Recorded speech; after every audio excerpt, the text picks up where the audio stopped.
Dr Pharma acknowledges the traditional custodians of the various lands throughout Australia on which we connect today, and pays respect to elders past, present, and future.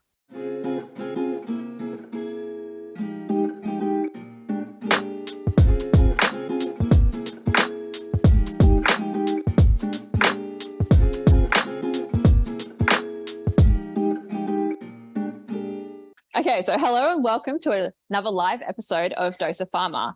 And I'm Jess, and as part of Equity, Diversity and Inclusion Week, I am joined by these three fantastic guests here who I'll have introduce themselves in a minute. And we'll be discussing the influence of their cultural and linguistic background on their research and careers. So to start off with, would you each be able to introduce your name and your pronouns, then go into a bit about your STEM career and your cultural background?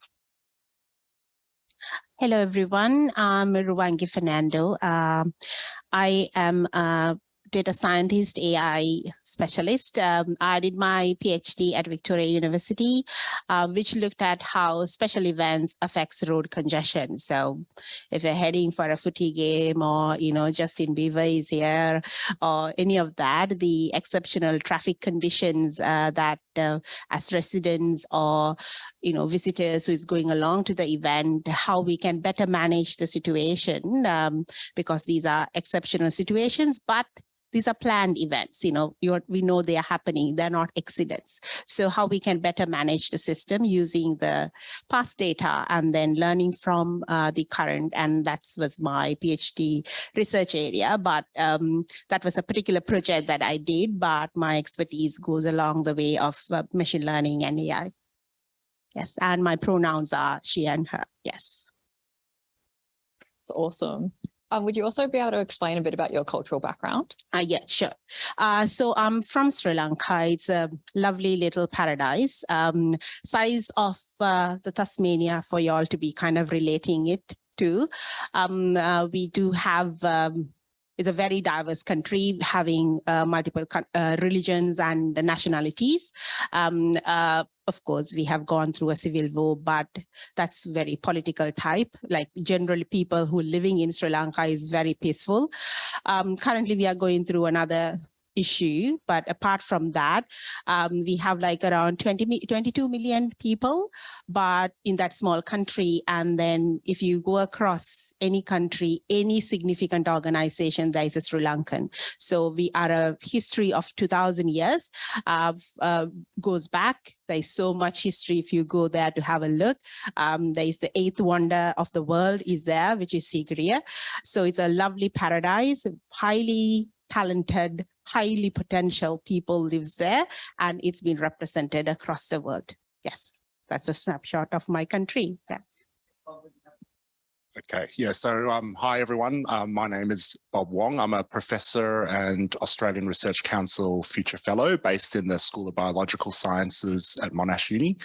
I'm a behavioural ecologist, which means that I'm interested in studying animal behaviour from an ecological and evolutionary perspective. And a lot of my research actually focuses on animal sex, how animals pursue reproductive opportunities, how they look after their offspring. But I guess over the years, being able to carry out field work in remarkable places around the world, I became increasingly interested in how human-induced environmental change can affect wildlife behaviour and what consequences that might have. So a lot of my research nowadays actually focuses on pharmaceutical pollution and how that can disturb wildlife behaviour, ecology and evolution. I've served on various leadership roles, both within Monash and also in my discipline more broadly, including as deputy head of the School of Biological Sciences. In terms of my cultural background, I was born in Singapore. I'm of Chinese heritage, but I came to Australia when I was 6 years old. I grew up in Canberra. Spent a couple of years after my PhD living and working overseas in the US and in Europe before coming back to Victoria to take up a position. And I've been a TNR academic since 2006, and my pronouns are he, him. Good afternoon, everyone. Just thanks for the introduction, and it's great to be here. My name is Sid Verma. I am the, by way of my job, I'm the founder of a nonprofit called Brainstem, but really I help young people find their voice. The work that I do, that I've been doing for the last 20 plus years, is largely to do with mentoring young people, startup founders, entrepreneurs, women in STEM, high school students, and I increasingly am reminded of the fact that the legacy of what I'm doing at Brainstem is going to last well beyond my lifetime. So the work that I do is not for me, it's for the ones who will walk the paths, who go through the work that Brainstem is doing. I'm also an engineer. I've done my MBA in marketing. I've studied across the world in different sort of programs in leadership, in management. By way of history, I come from India, a land which is probably, I would say, significant diversity in terms of culture, in terms of language, in terms of race, in terms of religion, in terms of food, you name it. There's plenty of that to find. I was born in a family where my father was in the army, and we traveled all over India growing up. I've been to 12 schools by the time I finished high school, not because I was a bad student, but because I just would get transferred to a new city. So I became good at making friends quite easily in terms of understanding people, asking questions and observing. And that's what sort of helped me in settling in Australia, where I've been here for the last 23 years. This is home-ish. I think home is always where you're born, but this is home. My pronouns are he and him, and I'm happy to share and answer my experiences and answer as many questions as you have got. So please keep them coming. Thank you.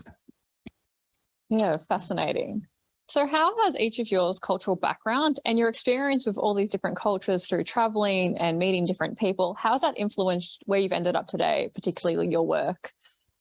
Yeah, so I think my particular culture, being raised in a diverse culture, of course, not significant close to India. I've traveled India quite a lot, and I know how it is lovely and how it's so diverse. The food is fantastic. You can be a vegan or vegetarian without no issues. I'm not a vegan or vegetarian in general life, but I love that country. So it's just a neighbor to us. But it's a very diverse country, Sri Lanka as well. So we have, I think, that influence over living close to different groups of people has been very instrumental in the journeys that I had. And also during my work life, I've been an academic all my life, but I worked with the industries in that capacity, and also worked with university colleges or universities partnership within Sri Lanka, mostly from UK and also from Australia.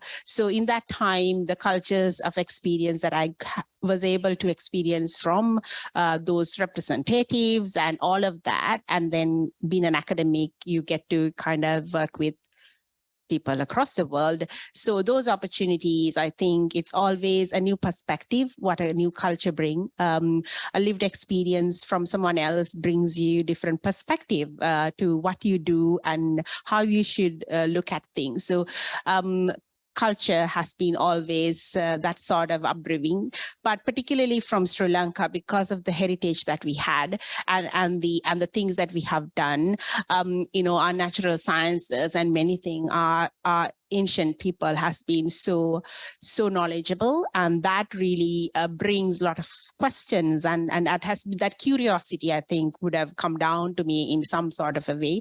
My father was a very curious person. He's an engineer, and he was an engineer by real, no books engineer. He's just like a hands-on guy who used to experiment with very things. And having my sister, myself, and mom, we didn't like that because the house was so messy. His stuff is everywhere. But that sort of curiosity, I think, it was the one who would have maybe pushed me to that direction. But he was an electrical engineer. But no, my family didn't push me to take computer science. But at that time, it was kind of the coolest thing to do, computer science.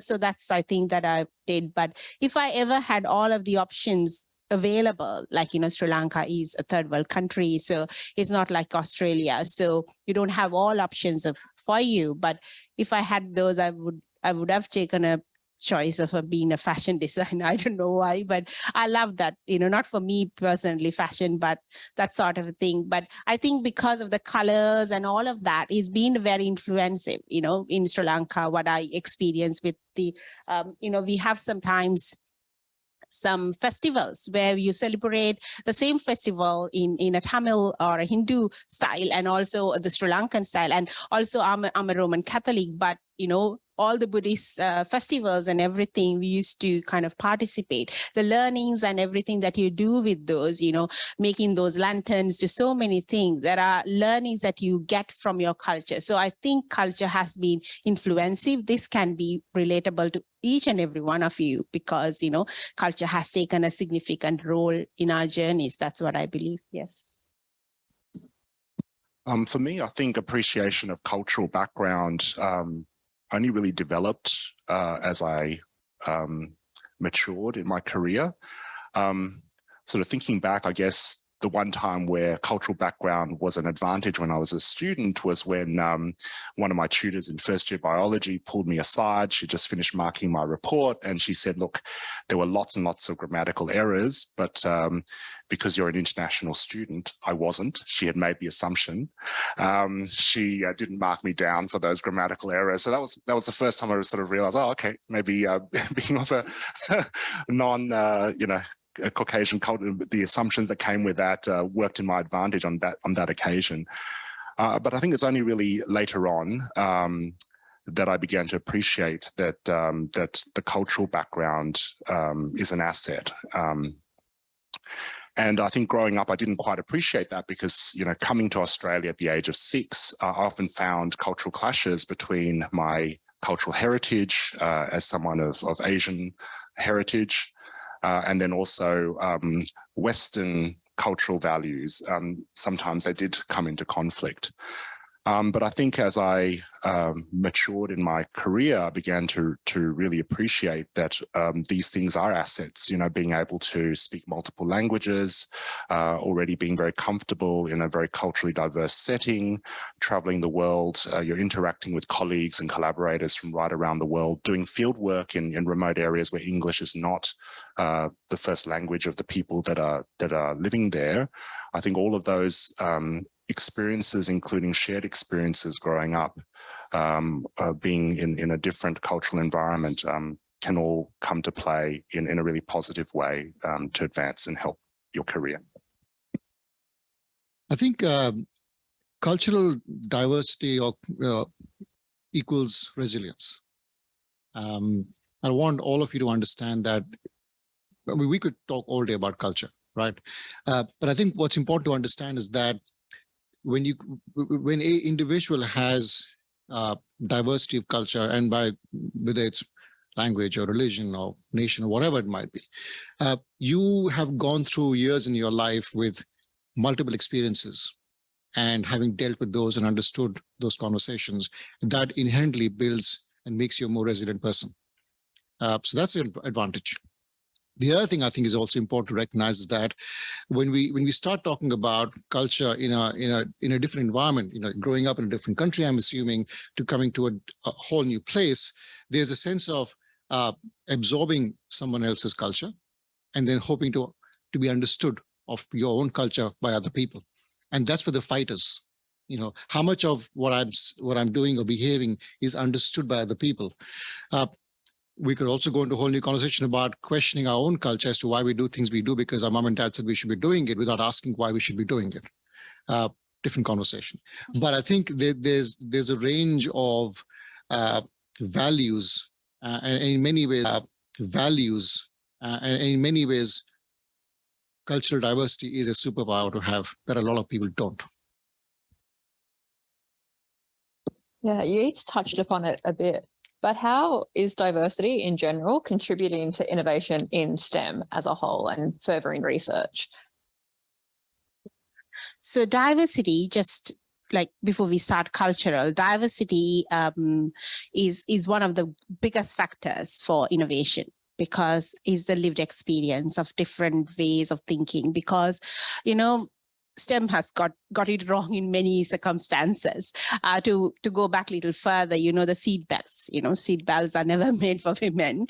And then because, later when they thought about women, they left women in not the driving seat, in the other seat, because they thought, no, women won't be driving, So these, those kind of challenges have boiled down from the past. So that's particularly on gender, not looking at that. So like any sort of diversity comes from, gender, religion or race, sexual orientation, culture, and ability, right? So all of these forms of diversity is crucial, right? Of course, we are talking here about cultural diversity, which is one of the factors, but all of these lived experience, because if you are innovating things or even not just even making decisions, you need to be representative of a cross section of your society where you're serving, or these decisions will be affected.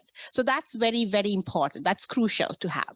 When you don't get it right, only all of these problems really would boil, because the technology that you have developed is not absorbed by the community, and all of that. But it's like, and a lot of people think, oh, bringing diversity is like, oh, it's like the good thing to do, it's the right thing to do. No, not necessarily. Of course, yes, it is the right thing to do, but it's also where the money is, and it's where the where you can get things right, where you can be competitive with your rest of your other competitors. Because when you are inclusive in all of the aspects, what you bring into the table is so solid, right? Because you have considered everyone across your society in your developments. So, the decisions that you make or the new technologies being developed. So this is very, very crucial to have. So particularly cultural diversity plays a huge role, like countries like Australia, because we are, 51% of Australians are either born overseas or at least one of the parents being born overseas. So this is a such cultural rich country, and the potential is huge there for that matter, right? So you have so much of variety of lived experience bring from people, and the uniqueness is that a lot of them are being grown up somewhere else. So it's not just that you boil down from your parents, intelligence about culture. This is real hands-on experience of you living in some other country and moving in here with all of those experiences, rich, learnings and everything. If you can be making them inclusive, like Australia, you can really benefit in terms of innovation. So this is basically where the money is for the STEM employers to look at, or like if you wanted to get it successful and get it really there. And also it's exactly the right thing to do. So I think that's where I would stop. Yeah, I don't actually have much more to add to what Ruwangi already said. I think it's very eloquently put, other than to perhaps share an anecdote of carrying on some of the themes that were brought up. So when I was asked to be the deputy head of school, Monash sends people off to this leadership induction program. And at the induction program, there was a facilitator who posed a question to everyone that was sitting there. And the question was, what is it that you bring to your role that no one else can bring? And it was a question that really had me stumped at the time, because I didn't see I never aspired to be, to a leadership role within my organization. And so I was feeling huge imposter syndrome, lack of confidence being placed in that role. And then suddenly when someone poses that question, I felt like such a fraud in that room. I thought, well, there's so many other people in my department that would be really good in this role. And it was only 6 months later that I figured out the answer. I was a bit slow on the uptake. So what had happened was 6 months later, I was sitting in my head of school's office, pitching to him the idea that we really needed to prepare promotional materials targeting international students in language. And I said that as first off the bat, I would really like to develop some promotional materials in Chinese, because at the time, the China market was seen as a very important one for international students into the university, and there were opportunities that the Faculty of Science really wanted to explore. But I was really surprised during my investigations into all of this that we didn't actually have any materials in Chinese. And when I spoke to some people in my faculty and at the university more broadly, their response was, well, these overseas students are coming to Australia. They're going to be learning English, so they would understand the promotional materials.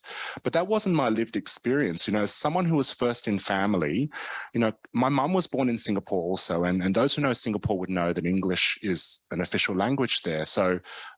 So English was a language that I guess I spoke alongside Chinese, and my mum is also very comfortable in English. And in fact, we communicate mostly in English. But my dad was born in China, grew up in Hong Kong, and English, he wasn't as comfortable in English.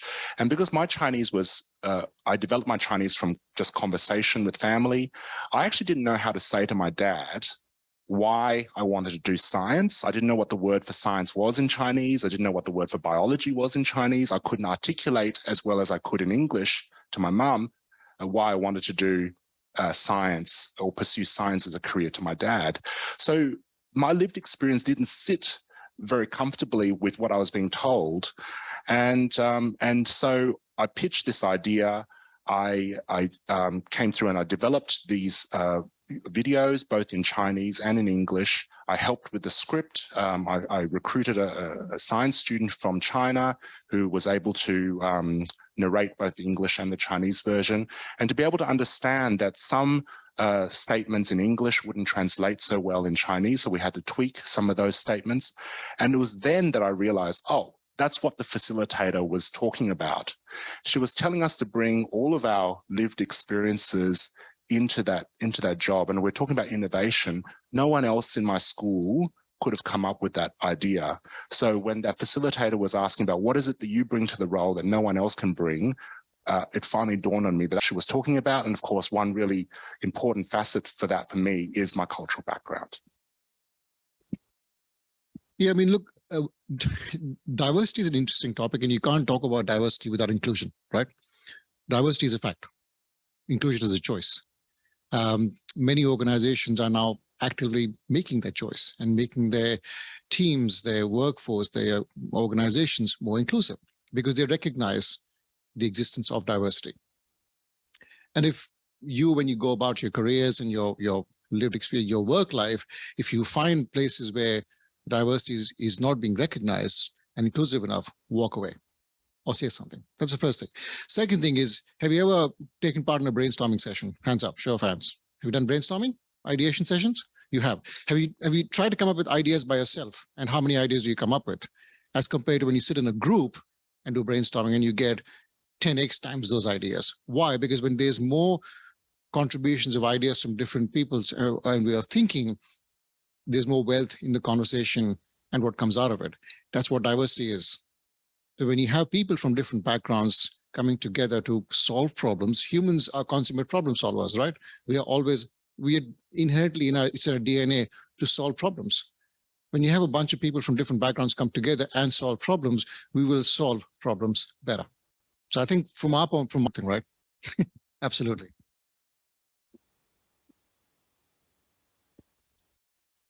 So similar to the anecdote that Bob just gave, do any of you, or Bob, do you have another story that you would like to tell in relation to your diversity that you just would like students to know and that they can be a bit more accepting of themselves and the impact they could make? Yeah, as I mentioned earlier, I didn't realize that, coming from culturally diverse backgrounds were an asset. And I sort of think about my own research career. I had amazing lecturers and mentors where I studied. I studied at ANU in Canberra. But it wasn't until 2002 when I attended my first international conference and I met a really highly regarded academic in my field of research. And I knew about his research, but for some reason I didn't associate his name as being of Chinese heritage. So meeting him for the first time, and I was just blown away by the fact, first of all, that he was Chinese, of Chinese background. And when we started chatting, I realized that his story was very similar to mine. His family, in this case, was from China and migrated to the US. He spoke English with an American accent. And so after the end of that night, I remember walking home to my student accommodation and I was thinking, oh, wow, maybe I can potentially carve out a career as a behavioral ecologist as well. And it was such a powerful thing that I didn't even realize that I missed until I saw it. But oddly, I didn't make the connection of myself as an academic navigating my career path, that my visibility is also important for others. And it's something that I've only realized in the last few years, which is why I'm sitting here in a forum like this today, because 5 or 10 years ago, I wouldn't have even thought to say yes or to think that something like this was important to share, because at the end of the day, it's also deeply personal. We're sharing very personal things about ourselves. But during my career as an academic, there were times, when you're standing in front of the lecture theatre giving your lecture, and of course the students can provide their student evaluations at the end. And 2 comments really stuck out in my mind. One was the very first time that someone commented about my race. Actually, it's happened twice, and both in a very positive way. One person just wrote Asian pride. And I thought, oh, wow, like I never even thought about that mattered. I thought, it's about how I teach and how I explain concepts. I didn't realize that just being an academic of Asian heritage, standing in front of that classroom made a difference to somebody. And then another student wrote something very similar, something along the lines, it was great to see someone of Asian background standing in the lecture, giving us a lecture. So, so another story there for you. Yeah, just to add to that, and I think you touched on a few interesting points: confidence, carrying the burden of a community and such. And I remember, so I was doing a management program online on nonprofit leadership through Kellogg School of Management, and there's a subject on diversity and inclusivity in organizations and teams, and they gave an example, and I was sort of put on the spot intentionally, and it said, Sid, we're designing this brand new program. This is all like a case study. And they said, we're designing this program which is going to roll out across Southeast Asia. What do Indians think about this? And I'm like, obviously this is all role play, right? And I said, well, I don't know. I can tell you what I think. He said, good answer, because you might be from India, but you don't represent 1.3 billion people. So, but by default, if we are from a Czech background or a Chinese background or a Sri Lankan background, by default, if someone looks at you, you almost assume that I'm somehow answering for the entire country. I'm not. And so if you ever catch yourself thinking like that, don't. It's all right. You can say, no, I can tell you what I think, not what somebody else thinks. The other example, and this keeps coming back to me because we have a number of students from high school who go through our mentoring programs. And one of them, this boy, he was in year 9, he came up to me and said, Sid, I've taken part in your program, and it's a 12-week STEM mentoring program, and we'll talk about that later. But he said, after coming to your program, I've realized that I want to go into clinical research. But my mom and dad are dentists. He's an Asian kid. And he said, and they want me to become a dentist. So I'm going to talk to my dad this weekend and explain to him why I don't want to become one. And I'm like, good, mate. If you need help, let me know, and I'm happy to sort of get on a Zoom call with your mom and dad. But he said, no, you'll be fine here. But anyway, he comes back to me the next week, and you couldn't see, he couldn't wipe the smile off his face. And he's like, I spoke to my dad and my mom, and they understood why I'm doing something, and they were apologetic because they thought that I wanted to become one because they were one, and all of those sort of things. And so we shouldn't forget the fact that there's a lot of inherent bias and assumptions that come with culture and diversity that people find it hard to let go of. And a lot of that comes from lack of confidence and self-belief.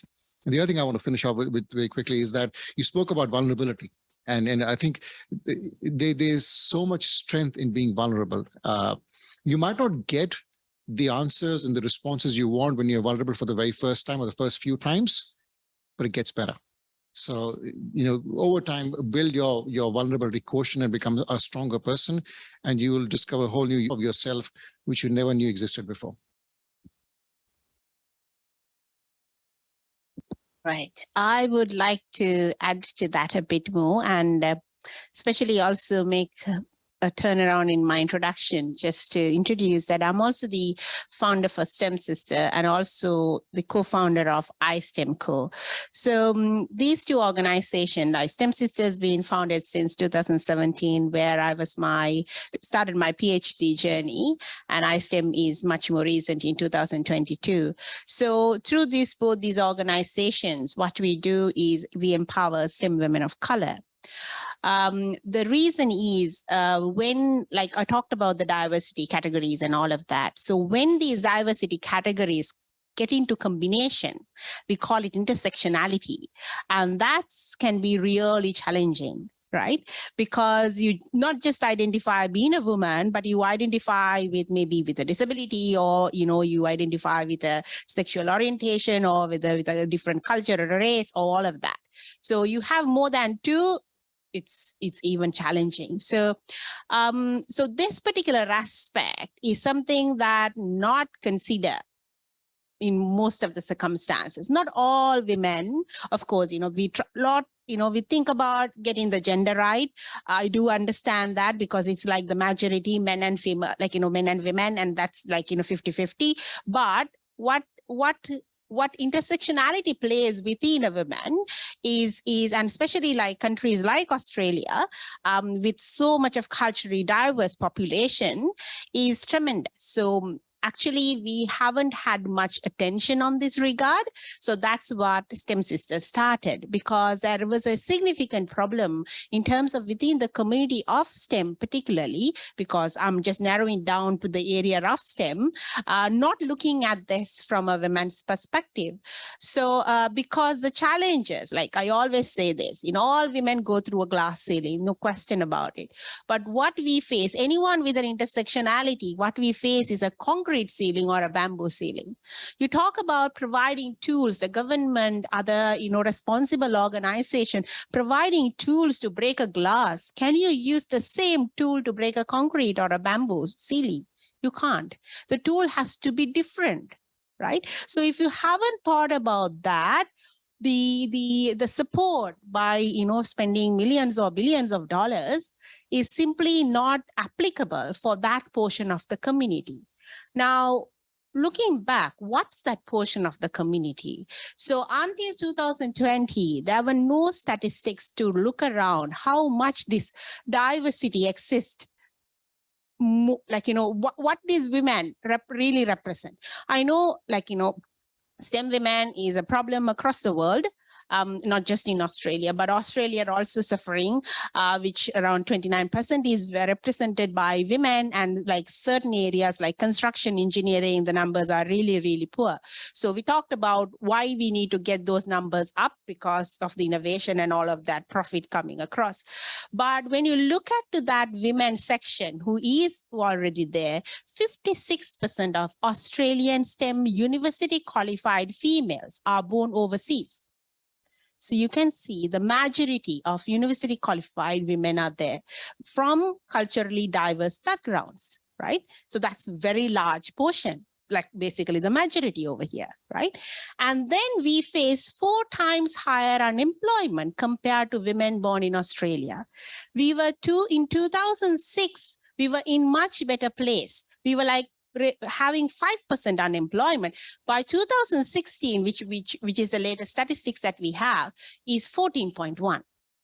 So you can see that because there have been that unique support to break that concrete or the bamboo, that's why this has come through in that fashion. So this, even just to begin to have a look, is just we are starting. So STEM Sisters is an organization, we support this particular problem. Like I started it without even not knowing, what's the problem or the real gravity of the problem. But now we know, and we support it with a range of opportunities. Like you can find this information online, so I will not go deep over there what we do. But the support that we were able to provide for our community, we can really see a positive change. And also the discussion, like a lot of people, like I always say, like if you are facing a difficulty, it's important that you voice it. At the same time, other individuals also need to kind of listen, but it's in your responsibility to raise it as well. If you're facing a disability, someone with not that exact disability wouldn't understand unless that you kind of find a way to communicate that as well. So it's a responsibility from both the sides. So that's what SEMSIS is doing. We are trying to create awareness on the matter. So people, because I've come across people, they're wonderful people, but they've never understood there is a different layer of challenges because they don't have that lived experience. So when we voice it and say, no, it's not all women cut from the same cloth, right? They're all so different. So, and the challenges are so different. So you need to pay the significant, measures in terms of supporting these women. So I do, my talk can be biased for women of color, but as I said earlier, I'm a human who supports all diversity. We need to bring, we shouldn't be waiting to think about, sexual orientation or disability or any other form of diversity, after we figure out one thing. No, we need to do everything at the same time. Really, if you can represent or support the cross-section of the community, that means that's what you should do. So, yeah. So the issue of intersectionality is something that I feel very strongly about as well. And in fact, we were talking about this very issue just before we started. So I'm also someone who's part of the LGBTQI community, and I was actually here last at Monash Parkville campus at an event for queer scientists.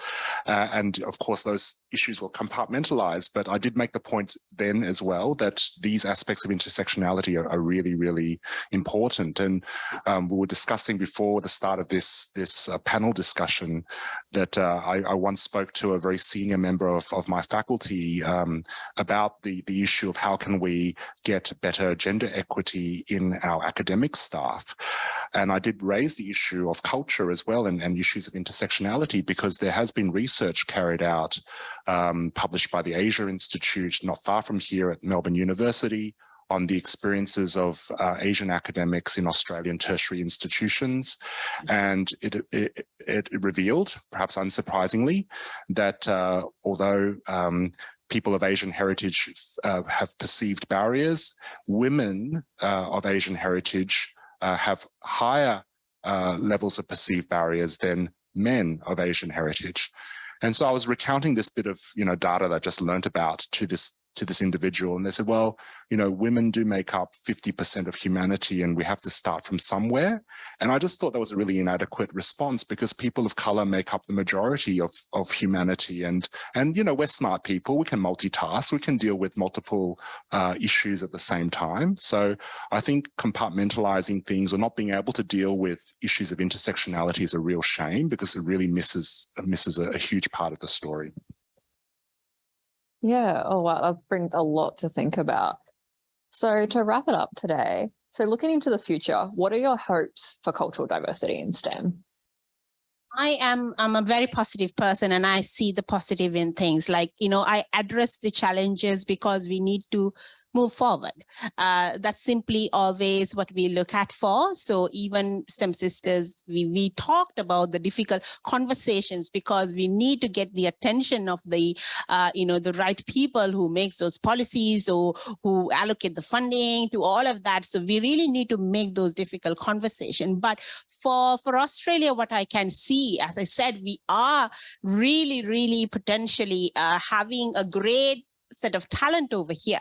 Right, having this much of diversity is one of the key things for success. So we basically have this with us. So what I can see is huge potential for Australia, and we just have to kind of, figure out things. Maybe learn that we have kind of not got it right still, but as we said, we just can move forward from here, and it's not that difficult to move forward. There are organizations, there are people who are representing that are queer in science that I know of, look, all of these things are being established and they're coming from their lived experience, bringing the, information in. So if these can all come together, we can really enable of inclusive of everyone. But he said, inclusion is a choice. So we have to make that choice happen. With that choice, the potential is huge. So even for cultural diversity, it goes in the same hand. Yeah. I guess when I was at uni, we didn't have forums like this. We didn't have these kind of organizations like Brains in STEM or STEM Sisters. And so I think we've come a long way. So from something that wasn't even spoken about, at least we're having conversations about these things. So what I hope for the future is actually for us to no longer needing to have these kinds of conversations because it's so ingrained. The other thing that I want to point out is that at the moment, with a lot of these sorts of things, the burden is still on those that are underrepresented to be sitting in these kinds of panel discussions or to set up these organizations, and it does come with huge responsibility. It can come with career implications as well. And I think, I don't know how we get there, but it needs to be a much broader involvement of the community. It shouldn't just come down to those who are underrepresented to be the advocates. Everyone has a really important role to play. We need allies right across the board. Your question was about the future of diversity in STEM, right? And I shouldn't say that I take objection to that, but I think it's an incomplete question because the fact that there is diversity in STEM is already there, right? So the future is already here. It's already it's an existing diverse community, like there are many other communities. We just want to define it as a STEM community. So what I know is going to happen is that the more these sort of conversations happen, where more people from diverse backgrounds come and talk about, and I also, I'm not sure if it's a bugbear, but I don't know, pick a word. People who do come from different backgrounds often make the assumptions, and I'm a victim, I'm guilty of that as well, that there's something that I need to scream louder to be heard. That there's something already not right about me. And if I don't scream loud enough, people will not hear me. So I should just, overcompensate for it. The more normal conversations we have in existing conversations, the more normal it will continue to become. When I say we, I talk about Brainstem, the nonprofit that I run. We have a whole range of people who volunteer, and you are all invited to be volunteers in Brainstem. Because it is a very diverse audience. Through participating in organizations like Brainstem, like STEM Sisters, like other such organizations, you lend your voice to those conversations. You learn from being present in other conversations, which then makes you a richer person. And I think that the more these sort of avenues happen, does make for a much richer, normal, equitable, balanced community within Australia and globally. So let's keep doing more of what we're doing. It'll be fine. Yeah, thank you so much for sharing your personal experiences and allowing us to have this conversation today. Then I think that brings us to an end. And just once again, thank you all for coming and sharing your stories and having this conversation.